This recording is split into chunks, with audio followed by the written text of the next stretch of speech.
Problem 4-70. Using the technique of completing the square, solve x squared plus 12x plus 15 equals 75 for x.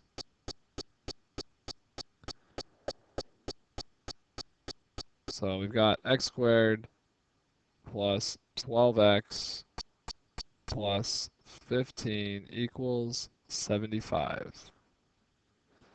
We want to complete the square, so we need to have a perfect square trinomial on the left side.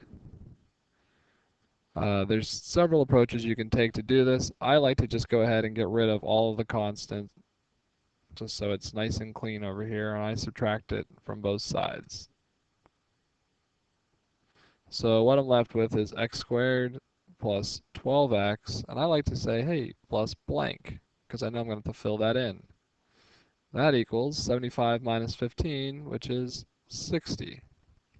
Now I'm going to be adding something to this side, and one of the biggest mistakes that's made with completing the square is people will add whatever they need to add to this side, and then they forget to add it over here. So when I put this plus blank on this side, I like to go ahead and put a plus blank over here, just to make sure I don't forget to add it to both sides.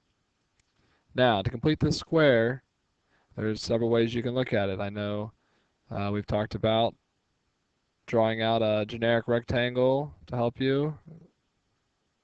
You could say you're going to have an x squared down here. You have to take your 12x and break it in half, so you'd have 6x, and you'd have a 6x here, which would leave you with x plus 6 and x plus 6, if you can squeeze it in there. And then 6 times 6 gives us 36.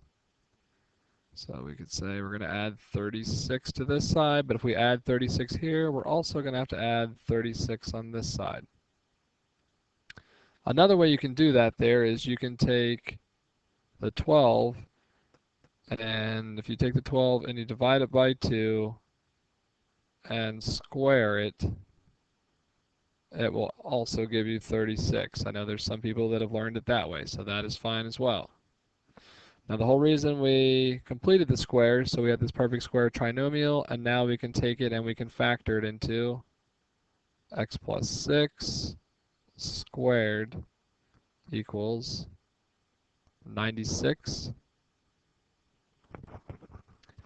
Next step, let's undo the squaring part here. So we're going to take the square root of each side. The square root of the quantity of x plus 6 squared is going to be the absolute value of x plus 6. And that should equal the square root of 96 there. Well, let's see. That should be square root of 96. We're looking at, that's the same thing as 16 times 6, which is like saying the square root of 16 times the square root of 6, which is 4 radical 6. So that should equal 4 radical 6. I've just simplified that radical there. Now to get rid of the absolute value signs, we know that we could either look inside and say that this value has to either equal positive 4 radical 6 or it has to equal negative 4 radical 6.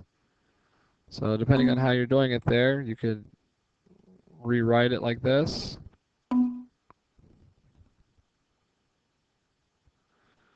Which means then that x plus 6 equals 4 radical 6, or x plus 6 equals negative 4 radical 6. Let's take it here and subtract our 6 from each side. And we get x equals negative 6 plus 4 radical 6, or subtract our 6 from each side, we get x equals negative 6 minus 4 radical 6. So these would be our values that we're looking for, our x-intercepts or our solutions here. So We'll write these up here just to make sure that everybody understands. You've got x equals -6 plus 4 radical 6, or -6 minus 4 radical 6. Those are your solutions to 4-70, which says using the technique of completing the square, solve this for x. There are your answers. This is problem 4-70. This is a very tired Mr. Boyd signing off.